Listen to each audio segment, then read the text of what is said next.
the faces that led the Missouri Tigers and Tennessee Volunteers this season, but not anymore. 2 SEC basketball coaching vacancies, one filled, one wide open. For more from the SEC, let's welcome in the voice of the Vols and our Tennessee insider, Bob Kesling, and our Missouri insider, the sports director for KMOX in St. Louis, Tom Ackerman. And Bob, Tennessee has announced that Southern Mississippi head coach Donnie Tyndall will take over in Knoxville. What are your thoughts on the hire? Well, I think everybody here is just trying to get to know Donnie Tyndall. You look back at his background, and he's had great success winning at Morehead State and had a good run at Southern Miss.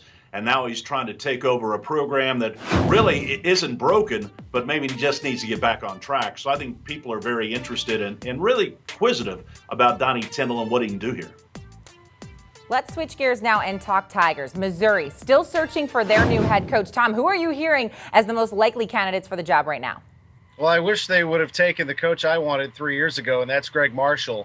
He would be available now, but at a price, I think. I think he would listen, but it might be too late for Gregg Marshall. We'll see. He'd be a great fit for this hungry fan base. If it isn't Marshall, Kim Anderson, who won the national championship at Division II Central Missouri, has strong Mizzou ties.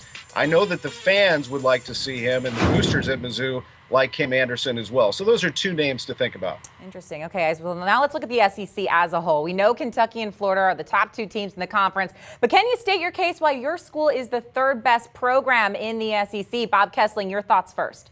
Well, this team has been to the postseason 9 straight years. There are not many schools that can say that. You got a big arena, 22,000 people. You got great fan support.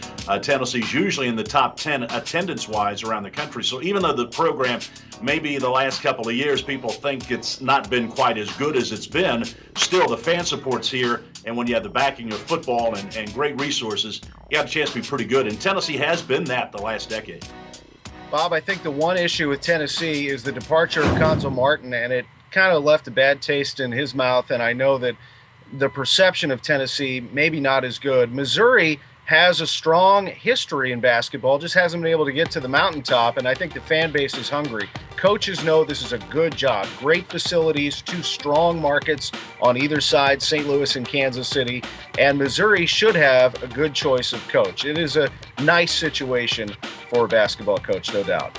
Okay, well, we will see what happens on the hardwood. Bob Kesling, Tom Ackerman, thank you both for the insight. Always a pleasure. Thank you. Thank you. And for more college basketball news, including how Duke will fare in the 2014 season, be sure to keep it locked on CampusInsiders.com.